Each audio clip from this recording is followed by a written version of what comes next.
Les cas nécessitant l'accomplissement de l'ablution majeure. Cas numéro 1. La conversion à l'islam. Une fois qu'une personne rentre en islam en attestant l'attestation de foi, al-shahada, elle se doit de faire l'ablution majeure, le bain rituel ou el-ghusl. Cas numéro 2. L'émission du sperme, l'éjaculation. Après toute émission de sperme, la sensation de plaisir qui entraîne l'écoulement, et cela même durant le sommeil. Le fait de provoquer soi-même l'écoulement du sperme est interdit, haram. Cas numéro 3.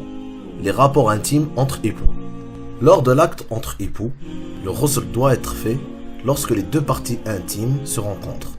Il faut faire le ghusl même s'il n'y a pas eu de plaisir ou d'éjaculation. Cas numéro 4. La fin des menstruations. En effet, l'écoulement du sang menstruel met la femme dans une situation d'impureté, l'obligeant à se purifier en accomplissant le bain rituel après son retour à l'état de pureté. Cas numéro 5. La fin des lochis.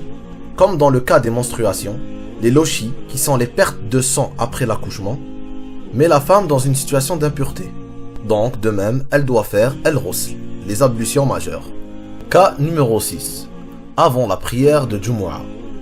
Le lavage du vendredi, qui est avant la prière du vendredi, est considéré comme une sunna, quelque chose de recommandé.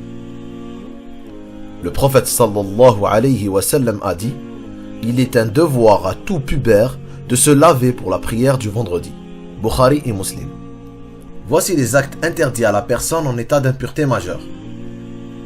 Toute prière, at-tawaf, qui consiste à tourner autour de la Kaaba, le contact avec le Coran, c'est-à-dire le prendre dans ses mains, la récitation du Coran, l'entrée à la mosquée.